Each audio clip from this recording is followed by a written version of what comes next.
Glad to have you back. You're watching Arise News coming out of Nigeria's capital, Abuja. This is Daybreak. Now time to look at what the papers are saying, both the local and international newspapers. And as is customary here on Arise News, we start with our sister publication, this day newspaper.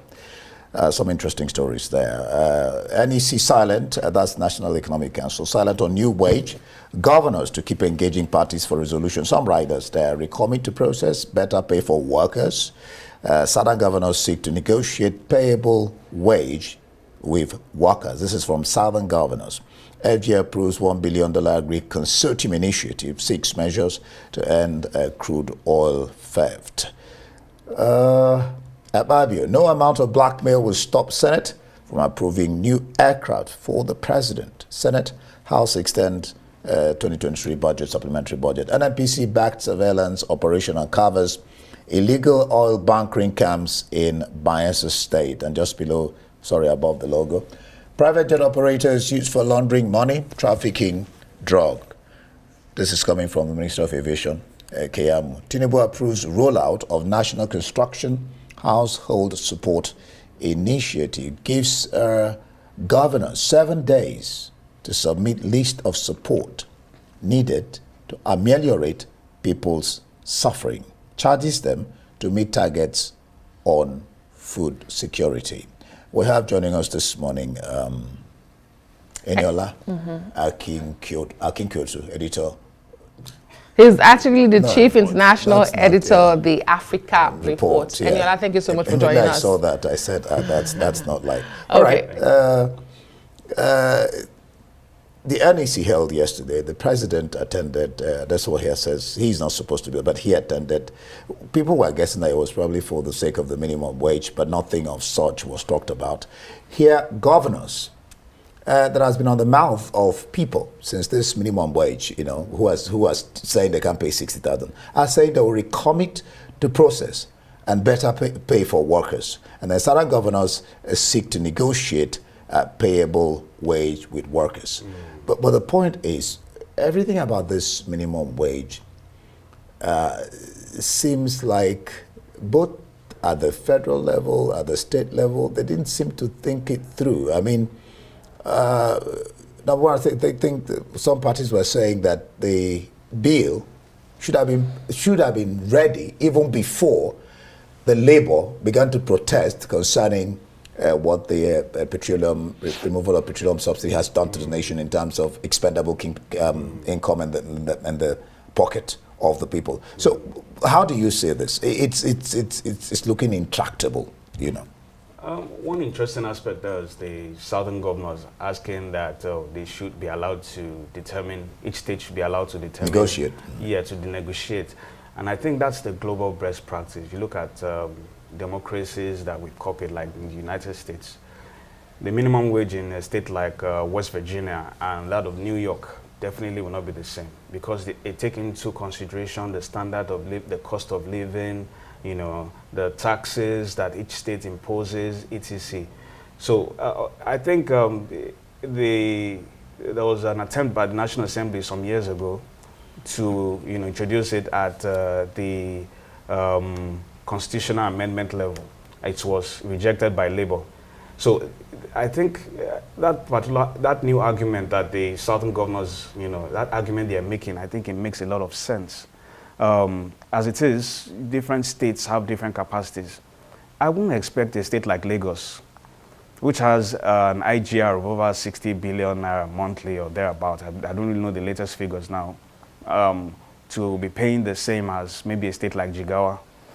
So at this point, I think each state should be made to determine it. But of course, it's going to be a very unpopular argument, especially with the organized labor.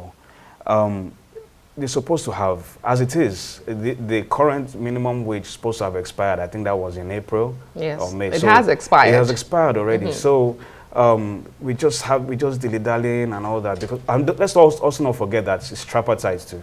That it's not only the states. You also have federal, you have the organized private sector as well.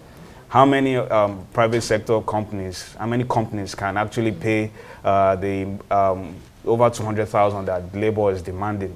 when you have multinationals leaving, you have a lot of these companies being hit with multiple taxation, and now you have the National Assembly talking about the corporate social responsibility bill, which is going to force them to pay between 3 to 5% of their profits.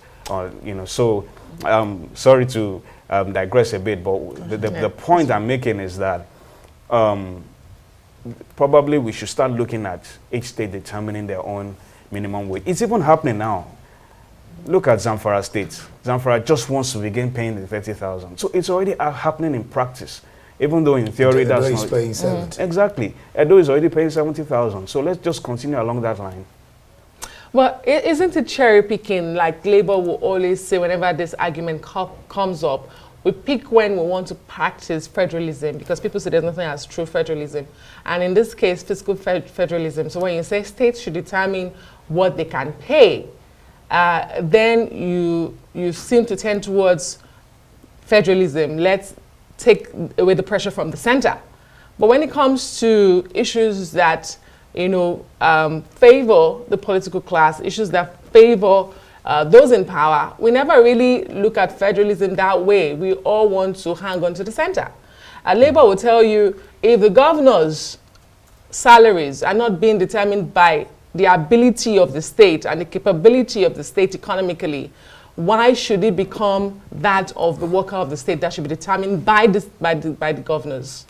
That's a very. Do you buy that argument from Labour? Oh, well, to some extent, but we have to be practical. How much does a governor actually earn? How much does the governor earn? If we look at it very. But Labour also basing, just not to cut you, but they're also basing their argument on the fact that what the states get from the federal, and then the expenses the states make, the number of people they have as maybe aides and all that, if that is cut off, that they'll be able to pay what Labour is asking or something near. It won't be enough, because you don't even have enough revenue. I agree with the argument, really, that the states, the governors have not walked the talk to. You have them still embarking on white elephants. You still have them, subsidizing Hajj, carrying out, sponsoring mass weddings, engaging in projects that ideally shouldn't be a state issue.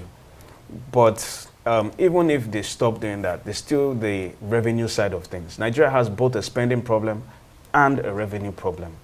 So even if they stop all that, it's still not going to be enough, because salary is continuous, it's monthly. And we shouldn't be looking at the states only. The private sector has to be looked at as well. The private sector has more employees than the states. So it's even the interest of the private sector that we should be looking at. How many of them campaign when they are all declaring losses? Look at MTN, for instance. They didn't pay dividends this last time. They didn't pay dividends because they incurred losses. Is it that company you're going to tell them now to start increasing, paying more to the lowest worker?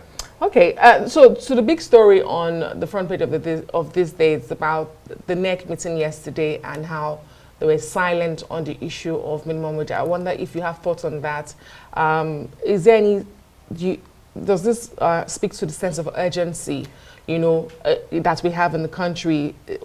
What's this all about? But again, yesterday, the president did approve immediate rollout of some measures in terms of agriculture, infrastructure, and the economy to just help relieve the Nigerian people. And it's called the National Construction Household Support Initiative. It includes buses, CNG buses for states, monies for families for the next 3 months, and another 155 billion naira, I believe, for, if I can get what that was for, actually. So this is it. There's a one-off allocation to states and the Federal Capital Territory of 10 billion naira for the procurement of buses and CNG uplift program. There's the delivery of 50,000 naira uplift grant to each 100,000 families per state for the next 3 months. Then there's the deployment of the 155 billion naira for the purchase and sale of assorted food stuff to be distributed across states. What did you make of this from the president yesterday? Well, good attempt. Well, 1 trillion is still very little. That's number one. You want them, each state getting 10 billion naira for CNG buses. The kits and all that, they're all going to be imported. That's very little. If you're looking at what you want them to do with that, with the transportation system, because you're trying to, get most of the public transport systems to be running on gas. So we're going to need far more than that. And yeah, they said they're releasing some money for palliatives. I didn't get the exact figure again, but if you look at it, since January, Nigeria suspended its humanitarian programs since the Better Edu saga. Now, that's been 6 months. There's a letter that's trending on social media from some NPower people saying that, look, we're hungry, we don't have any funds and all that. Nigeria hasn't really done, so the government said that every beneficiary should go and register for NIN and all that. That hasn't happened because NIMC too has not started with, they have not rolled out their programs with the third-party people who are going to be doing the mass registration. So you have delays in that. Thirdly, I really don't, there was a bailout fund some years ago that the Buhari administration released, which a lot of state governments actually mismanaged. So I really don't know how this one is going to go. We saw what happened with the COVID-19 palliatives as well. So past experiences do not inspire. You're not optimistic. Right now. Yeah, I'm really not optimistic. Before we leave this day, two stories that we could look at and then move on to some other papers. The question, this thing has been on the front burner for some time now. The Senate President saying no amount of blackmail will stop Senate from approving new aircraft for president. I think I read somewhere where it says, what is one of those papers, that they will not allow what happened to Malawi. Malawi is the vice president and one other country to happen. I wonder what that means. I wonder what that means, because even good, I don't know what that means, because are you saying that it was bad aircraft or what? Because good aircraft, fantastic aircraft do have accidents, we do see that. That's one. And then private jet operators used for laundering money, trafficking, drug. This kinds of issues always come up. But Nigerians never get to hear those who are responsible mentioned and brought to book. So is it just enough to tell us that this is occurring? Why doesn't government always follow up by getting some people to pay the price so it can be a deterrent? Now, this is not even the first time. I think in 2015, there was some guy that works in the airport who helps airlines to package their, the in-flight meals. And it's through those in-flight meals that they were smuggling drugs, I won't mention the airline now, but I think it was a big issue at that time. So it's really not new. In the 1980s, you had a guy known as, I think it's David Seal, who was a pilot he was helping, what's his name now, Pablo Escobar, to smuggle drugs across South America. So these things are not new. Well, as you said too, every time, Nigeria, whenever those in power talk, they refuse to name names. They refuse to. It's the same thing too with the sponsors of Boko Haram, which the last Attorney General kept on saying, "Oh, we're going to reveal their names. We're going to reveal." And I don't understand why you come out, you say big things, and then all of a sudden you just set up a committee or something, and it ends there. I really do not think that this thing is going to go beyond this.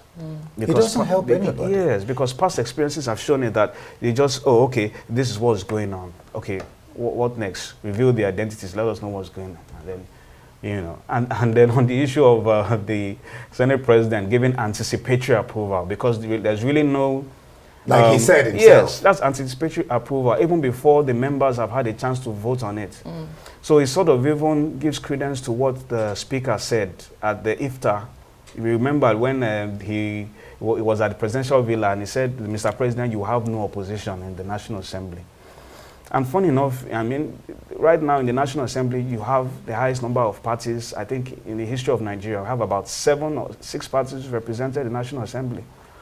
But as it is now, they're all one now. They're all, just, I don't want to call them rubber stamp, but that's what most Nigerians see them as now. You're giving anticipatory approval.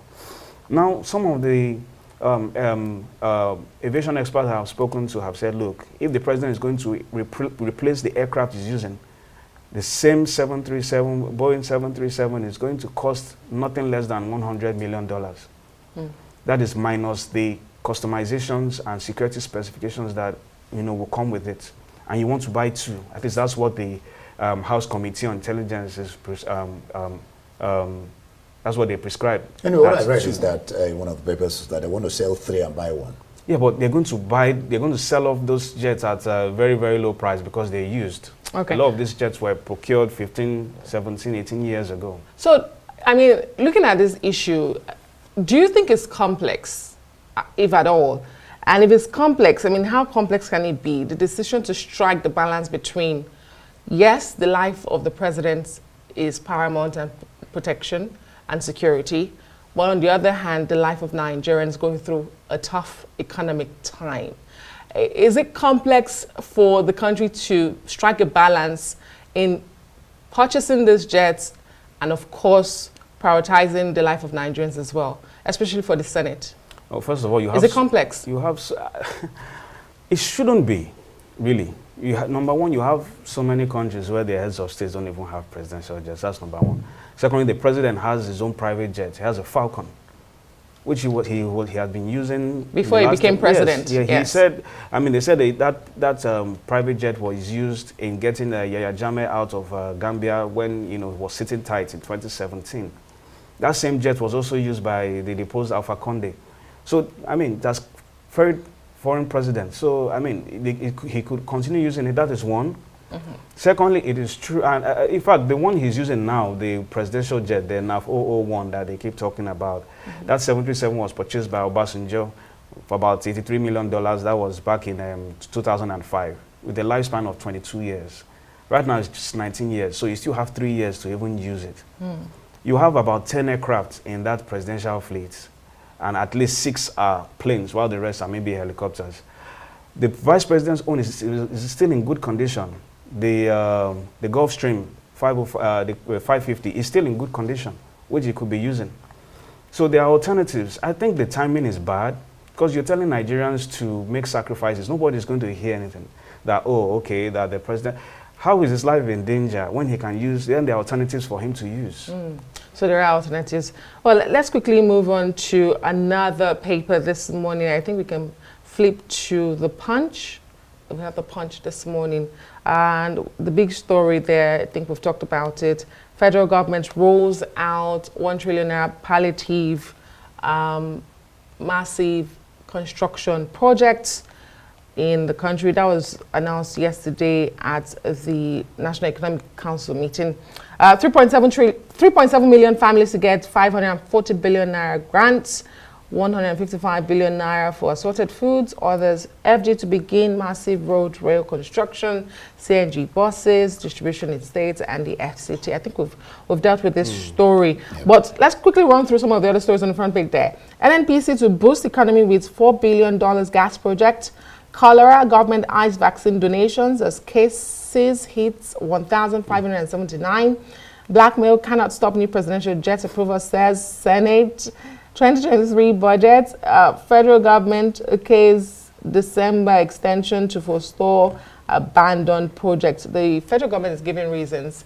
Yesterday at the National Assembly, we saw the quick passage and extension of the 2023 budget.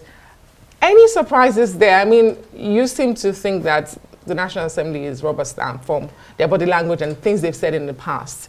But yesterday, just extending that 2023 budget raised controversies even on the floor.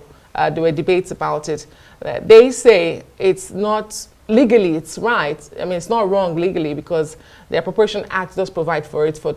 It could be extended, parts of it could be extended. But morally, some lawmakers say morally, it does raise questions.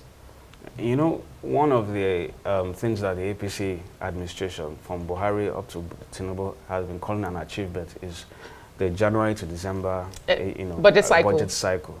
And now that has changed. Now, before the 2024 budget came in, we were running about 2 or 3 budgets at the same time. Now again, we're running about 2 or 3 budgets at the same time. What some of the lawmakers were saying was that why not transfer these projects from from that one into the 2024 one, or the supplementary one that is supposed to come in 2 weeks' time. Very simple. That way it makes things look more tidy.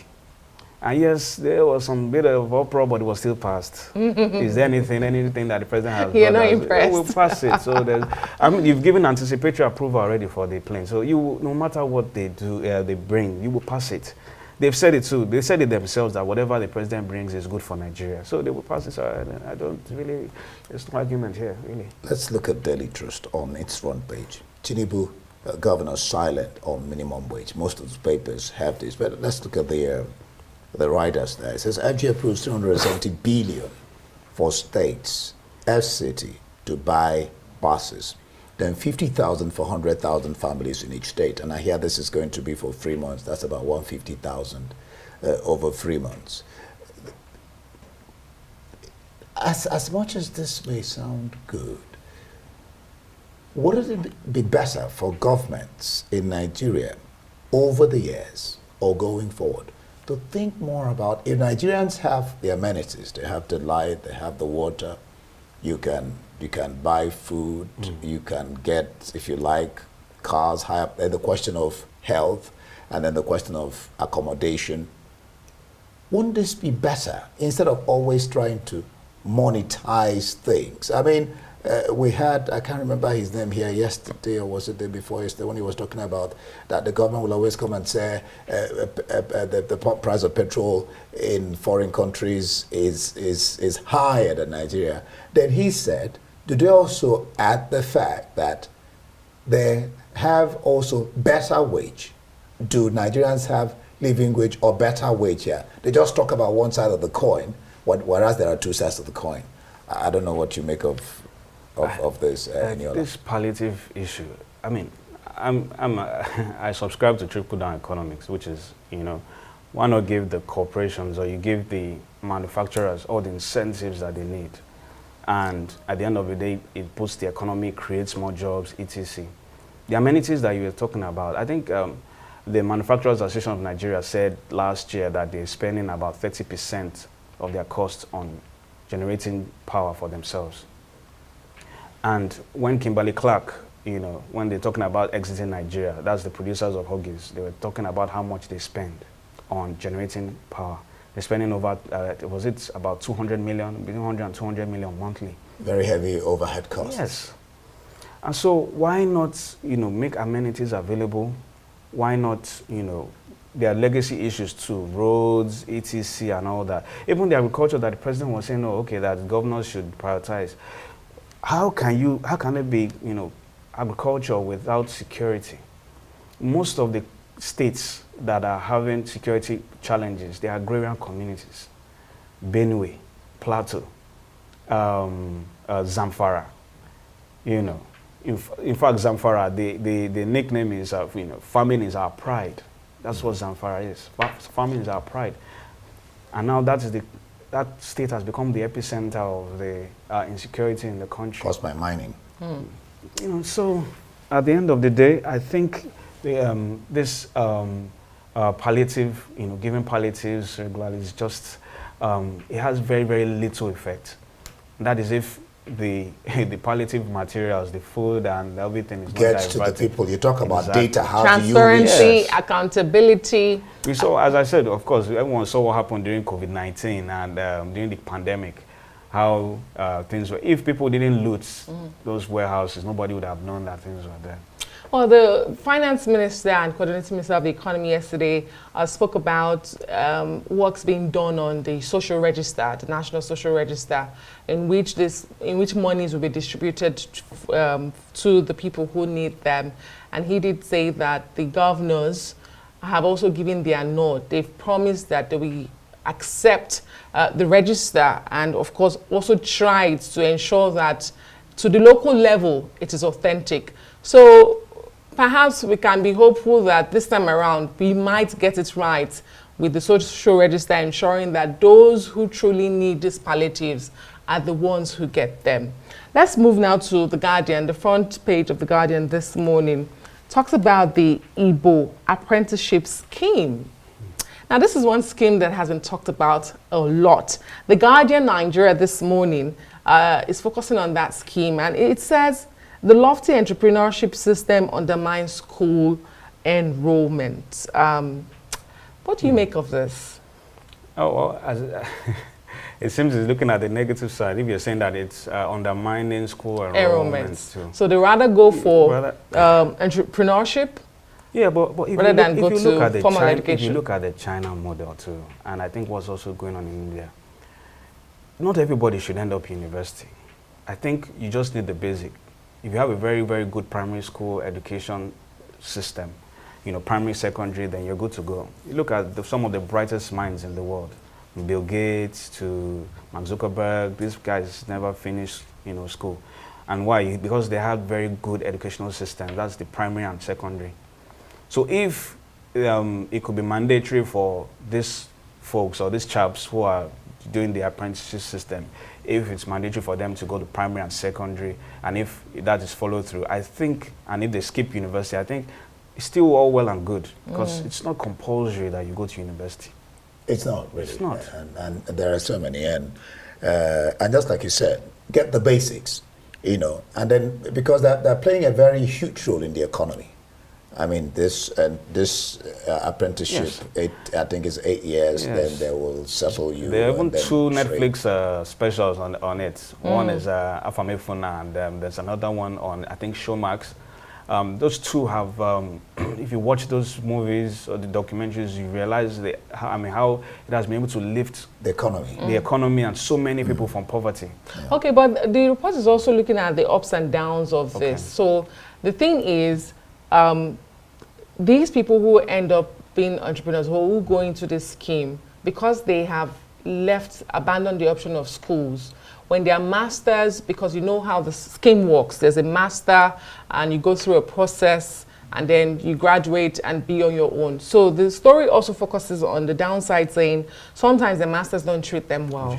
And then when you're left in the cold, what happens to you? You do not also have the option of an education to fall back to. So there are ups and downs to it. Perhaps, you know, things can perhaps smoothing, finding a way, either the Igbos themselves, you know, finding a way. I understand where she's coming from. It happens. People, it does. So, in fact, some people, when it's getting to the time, they will tell you, they will send you off. They'll find one reason or the other and cut it off. But we're going to take a breather. Still on the Guardian, oil refiners back Dangote, they cry IOC's LA sabotage is still making the news. We'll take a breather. When we come back, we'll continue on the Guardian, and then we'll head to other papers. Stay with us.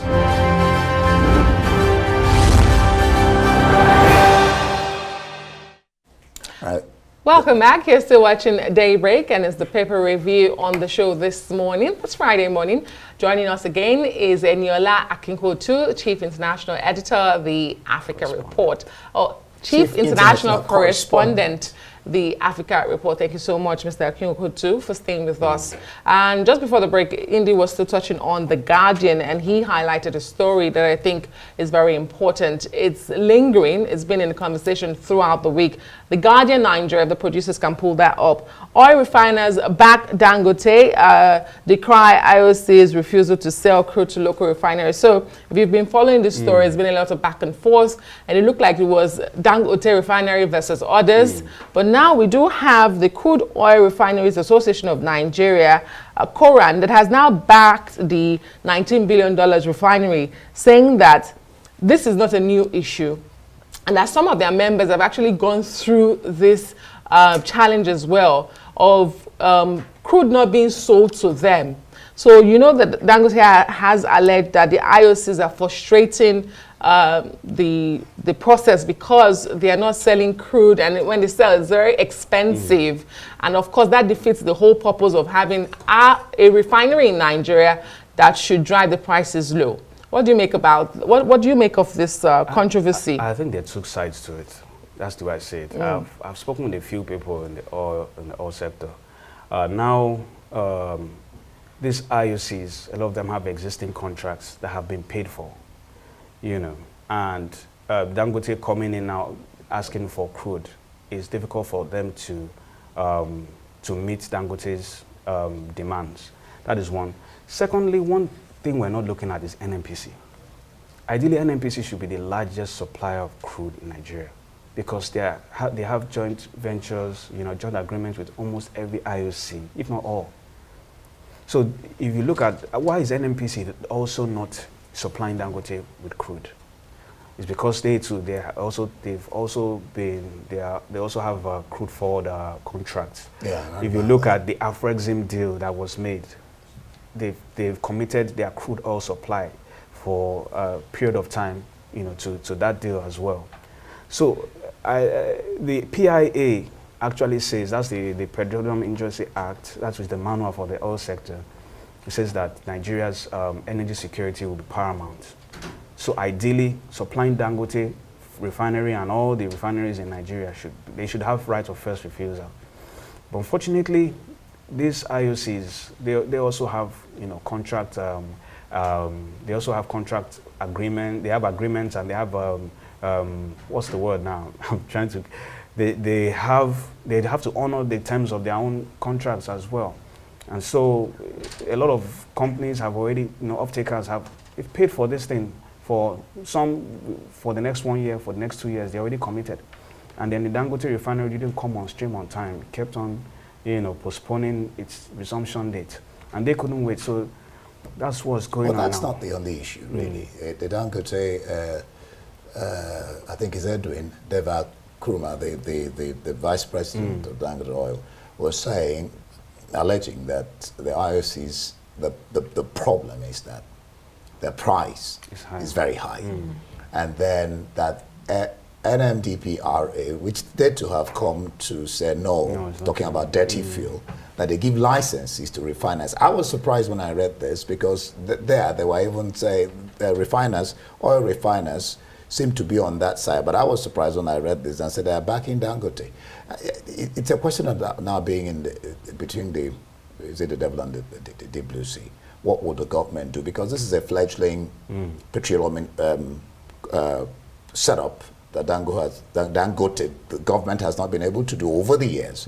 And so Nigeria cannot afford to let it, I don't know, maybe you could say these are teething problems. But then if there are teething problems, you should find a way to nip these problems in the bud. All these things must have been factored in so that it's somehow strange that this is what we're crying about now concerning Dangote. Before you come in, you could still to speak some more. The court halts removal of Sokoto district heads, asked government to maintain status quo. The report here is that this is a quarrel that has been brewing between the current governor, Aliyu, and Sultan, that instead of supporting him, he supported Lambuwal in 2019. And so he has not seemed to forgive him. The vice president have come to tell them, sheath your sword, take it easy. But the court is speaking and saying, halt, halt, halt. So it looks like it's one for the Sultan and the district heads. Aniela? Yeah, so back to the Dangote issue. Another thing we're not looking at is that Nigeria is not meeting its OPEC quota. Yeah. We're doing what now? 1.2 something million. If we're doing, probably up to 1.7, what's our quota? I don't know our quota now again, but if we're doing more than that, obviously there will be enough crude oil for Nigeria to sell to Dangote refinery. The NNPC needs to, it's supposed to be the largest producer of crude in Nigeria. So they also have a part to, they have to share in the blame as well. And then on the issue of selling above the price, they're saying that a lot of the people doing that are the third party people. There is the off-takers that are actually doing that. But they also have to make their own profits after they've tied their capital to it. Now, to the Sokoto issue, it's let's just hope that it's not something what happened in Kano that is going to happen in Sokoto as well. Yeah, because the governor and Tambuwal is very, very close to the Sultan. Everybody knows that. It's public knowledge. And if you remember too, in Sokoto State, in Kano State, Sanusi's problems also started from the 2019 election when they said he supported this Abba Yusuf, who was the PDP candidate at the time. And so after, Ganduje won his second term, he zeroed in on him and You have to started get a going pound of after him. flesh. So that's seems to be what's going on in Sokoto State. 2 district heads were suspended by Governor Aliu, and he wants to. The gist is that he wants to sack them, permanently. And so they've been able to get a reprieve in court, but I think it's just it's just an injunction. The substantive case has yet to be determined. But even if you look at what's going on in the Sokoto State House of Assembly as well, they want to whittle down the powers of the Sultan. That's another issue, because that's how it usually starts. So barring him from appointing new district heads, etc. It's already gone through first, second reading, and the way parliaments in Nigeria behave, both at the federal and the state level. They always do the bidding of the governor or the president, so it's more or less a done deal. That was why the vice president was saying the Sultan must not be touched and all that. But look at the response that came from the Sokoto state government, telling him more or less to mind his business and that don't comment on things that you're not conversant with. So we're going to see how Sokoto state pans out, but it's very, very interesting. Interesting indeed. The role of traditional rulers and who has what authority. And these traditional rulers too, they're trying to ensure that they have a role in the constitution. It's part of the constitutional amendment process going on in National Assembly. But will the governors allow it to sail through when they need the 24 states assemblies concurrence? Interesting. Fingers crossed on that. Let's look at the Daily Independent. It's focusing on the economy as this big story. Rising debts, it says, interest payment may push Nigeria towards debt default. Tinubu asks governors to meet food security targets, rolls out construction program. Food crisis, FG states to distribute free fertilizers to farmers. We won't allow Tinubu suffer Malawian Iranian president's fate, says Akpabio. Says president hasn't requested approval for any presidential jet. Edo Ondo Govs, we won't allow anybody to run away with our victory, says PDP. You chuckle at that story. Minimum wage, let's pay according to our ability, says Southern governors. Wike is on the was it allowed? Well, somebody made the suggestion. Okay. I don't know if the party allowed that to go, but cut governance costs, stop aircraft purchase. Ozekume tells Tinubu, that's from Senior Advocate of Nigeria. EFCC boss orders arrest of officers for assaulting hotel worker. Troops repel attack on a Boeing police station, kill 5 terrorists. And above the masthead this morning of the Daily Independent, NAS extends implementation of 2023 budget Supplementary Appropriation Act to December 31. And surveillance operatives uncover oil bunkering camps in, let me take that again. Surveillance operatives uncover oil bunkering camps and perpetrators in Bayelsa State. Mr. Akinkwatu, over to you. You chuckle at the PDP story. Perhaps we should start there. Okay. Edo Ondo Guba. You recall that in the run-up to the 2023 presidential election, there's a viral video where the then candidate of the APC, Ashwaju Bola Ahmed Tinubu, was addressing party faithful. And he said, power is never served a la carte. Snatch it, grab it, and run with it. And obviously, well, no one really knows what he meant since he was communicating to his constituents. But the PDP and the opposition, I mean, the way they've interpreted it to be is that you should snatch ballot boxes, run away with it, and So now that PDP is saying we will not allow that, it's just it's a jibe at the president, really. So that was why I was laughing. The elections, coming up in Ondo and Edo states, they're going to be keenly contested, especially that in Edo State, where it's a 3-horse race. So the issue of snatch grab and all that, I think the PDP is just trying to, mock the president and say, look, we will not allow you to rig this election as the 2023 election was rigged. Maybe they will say you're putting words into They say, no, that's what they're saying. I mean, concerning Edo presently. All right, let's go international. Let's look at the citizens. South Africa. It says GNU deal wobbles. Let me just read out this. It says talks between the ANC and DA seem to be breaking down as each party accuses the other of moving the goalpost, with President Cyril Ramaphosa taking the DA's coveted Department of Trade and Industry off the table, claiming the party wants to set up an illegal parallel government which would operate outside the parameters of the Constitution. Where do South Africa go from here? DA and ANC. Looks like they're not just getting it right. You know, this is the first time that this happened in South Africa. The first time. Most times the ANC wins. Maybe that's why it's sticky. Yeah, so that's why you've seen, you know, the talks breaking down, all that. Obviously, promises must have been made for them to have supported Ramaphosa and for him to have emerged as president. So we don't know who is telling the truth or who is lying. But it's very, very, very, very important. Anyway, let me take sides, since we don't really know who is telling the truth or not. No, we were not really privy to their discussions. But it's best that they, you know, reach an agreement soon so that governors can pick up. Because South Africa is having a lot of issues at the moment too. Even though they are the largest economy in Africa, they still have problems of electricity.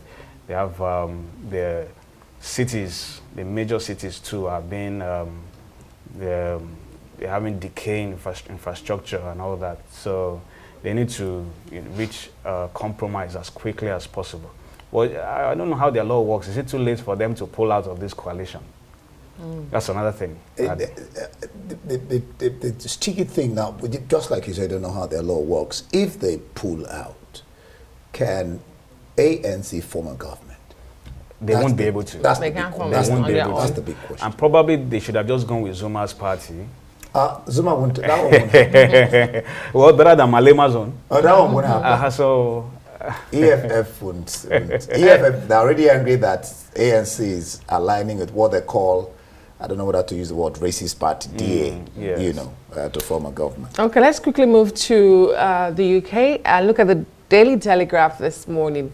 The Daily Telegraph, if we have that, says Farage is a Putin appeaser, says Rishi Sunak.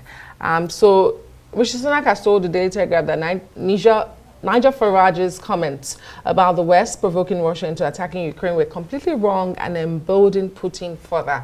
As some would say, perhaps the exposure of Farage to the Republican campaign and Donald Trump at some point is rubbing off on him, because in the UK, the stance in the Russia-Ukraine war, we understand and we do know, in borrowing President Biden's word, the support for the UK for Ukraine is ironclad. So Rishi Sunak taking a jibe at Farage here, saying he's a Putin appeaser. Well, these sort of things are common during election season, so it's nothing new. And Farage is known for making such controversial comments. I mean, it helps his ratings too. I think he's also a TV host now as well, so that's what's helping his ratings. But I think also there's a section of Western voters who strongly believe that NATO didn't really do well in averting the Russian-Ukraine crisis. Trump has said that, you know, so many times. Even the debates a few hours ago, he said that during his time there were no wars, you know. And it's if what is going on now, if Trump wins and if those right-wing nationalists in Europe also win, Ukraine is going to find themselves out in the cold. So, as much as they would like to disparage Farage's comments, Ukraine needs to look at that very, very, very critically. All right, let's look at the Daily Express. Daily Express, PM, Labour will always speak the pockets of pensioners. And there's a story there on Kate. Hopes Kate will present trophies at Wimbledon. I'm sure that has to do with her illness, you know, whether she'll be fit to that. But the big story is BBC paid TV audience to appear at leaders' debate. This contrasts with what we witnessed yesterday, this morning. It was by 2 a.m. this morning. Nobody was allowed to be there so that there will not be all this clapping. And they said they were paid £30. In fact, they were paid £30 of license fee payers' money, hiring audience members for the TV debate. and 150 strong groups who were told not to heckle were each paid £150 disturbance money. But we witnessed them clapping there in that. What was, I mean, how do you relate it with the fact that in the American-owned system, well, two different systems, no audience was allowed in that particular Trump Yeah, I Biden mean, debate? the way these debates have been happening of late, when you give people rules, they hardly adhere to them. Yep. The debaters themselves hardly adhere to them, so how much more the audience members. So when you have passionate members, I mean supporters in the audience, they'll always be heckling, and they'll, you know. So personally, I think telling them not to come and just letting what role are they actually playing there? The audience members. It's just to There's no role they're playing. Exactly. So I mean, he made it smooth yesterday. Yes, it did. Exactly. Biden, Mm-hmm. Trump, it was so smooth yesterday. I mean, on the side yeah. of... So what role are they? There's really no role they're playing there. So I mean, why not just make it strictly online? You take questions from people online and all that. Well, they Makes it say more variety tidy. is the spice of life, and people can organize debates in different ways. In town hall forms, where you have people, and in the CNN style, where they decided not to bring in audience, and it was we have pros and cons to different styles of debate. But perhaps does this speak? I mean, if the BBC is willing to go all the way to spend this amount of money to have audience to appear, does it speak to the importance of this debate and how people need to take them seriously, or how we need to take debates seriously for those who will occupy public offices? I mean, BBC is going all the way out to pay the audience just to organize this. It must speak to something huge. One wonders why they're even paying anybody to appear to, and they were asked not to heckle and all that. So that means the money was wasted at the end of the day. Maybe they wanted a controlled crowd, like they wanted a crowd that is just, what's the word now? An artificial crowd, more or less. But at the end of the day, it still backfired. So it's a little issue, really, but it's just, I think more of it, it's an ethical matter. Talking about ethics, the Times this morning leads with this story. The Times shoots illegal migrants, said Reform campaigner. So the Reform Party has been gaining traction, of course, because of Nigel Farage. He's the popular guy that is pulling all the strings for the party. But they've had so many cringe moments in these campaigns. And the latest being that illegal migrants who are brought into the country should be taken to practice ground for, the military, and they should become, this shoot target. Although I must say that in this story, Nigel Farage has told voters that these comments did not come from him. He's not associating with it. However, it's from his party. It's part of the rise of, it's part of the effects of the rise in ultra-nationalists. And these are the sort of comments that the Nazis were making in the late 1930s and 1940s. Most times, once there are economic issues, they start to blame immigrants. In what world? I don't even think there's any country, even the most radical of countries, I don't think there's anywhere where the penalty for being an illegal immigrant is being killed. And such narratives need to be, it's good what Farage has done, but such narratives need to be punished. Probably, I think this guy needs to be arraigned. I don't know much about UK law, but there should be some law through which you could be arraigned, because you are calling for the killing of people just because they are in your country illegally. That's terrible. All right, just to read this, and then we take over. The Mirror, just briefly, inside crumbling hospital, the Mirror. This is why we need to vote Labour. Exclusive Tory NHS neglect highlighted as striking dogs say they'll talk to care. Care, you see, that's a flood, rolling down there. All right, that will be this morning on the paper review on Daybreak. Thank you so much, Chief International Correspondent, Africa Report, Eniola Akinko, for being here with us on Daybreak.